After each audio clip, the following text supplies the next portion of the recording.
इधर संयुक्त राष्ट्र सुरक्षा परिषद की बैठक में रूस और चीन ने खुलकर ईरान का पक्ष लिया। वो ईरान के लिए अमेरिका से भिड़ गए। बैठक के दौरान जहां एक तरफ अमेरिका ईरान पर प्रतिबंध लगाने की वकालत कर रहा था, वहीं दूसरी तरफ रूस और चीन ने अमेरिका पर ही जंग भड़काने का आरोप लगा दिया।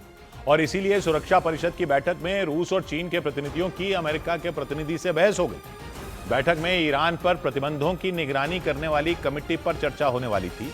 इस चर्चा के लिए वोटिंग भी की गई। अमेरिका ने आरोप लगाया कि रूस और चीन इस चर्चा को रोकने की कोशिश कर रहे थे, लेकिन उनकी ये कोशिश नाकाम हो गई क्योंकि सुरक्षा परिषद के 15 सदस्यों में 11 ने चर्चा जारी रखने के पक्ष में वोटिंग की। इसके बाद जब इस चर्चा के खिलाफ वोटिंग हुई तो सिर्फ रूस और चीन के प्रतिनिधियों ने ही हाथ उठाया।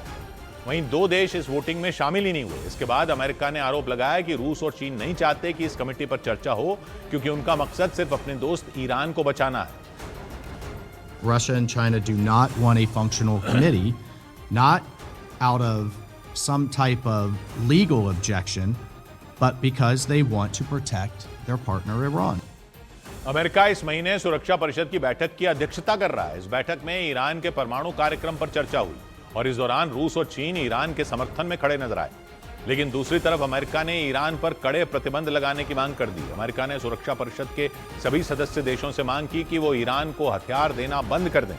इसके अलावा ईरान के साथ व्यापार करना भी बंद कर दें और उसकी सारी संपत्ति भी फ्रीज कर दें, ताकि ईरान न तो परमाणु हथियार बनाने में कामयाब हो पाए और न ही पश्चिमी देशों पर हमला कर इस जंग को और भड़का सके। लेकिन अमेरिका के इस बयान के तुरंत बाद ही रूस ने इसका विरोध जता दिया। रूस ने उल्टा अमेरिका पर ही आरोप लगा दिए। रूस ने आरोप लगाया कि अमेरिका और उसके सहयोगी बेवजह ईरान के परमाणु कार्यक्रम को लेकर डर पैदा कर रहे हैं। रूस के इन आरोपों का चीन ने भी समर्थन किया।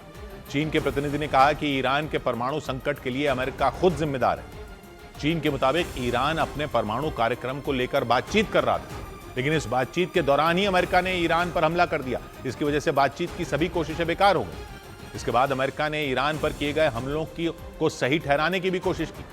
अमेरिका ने दावा किया कि ईरान परमाणु हथियार बनाने के करीब था, इसीलिए उसे रोकना बहुत जरूरी था।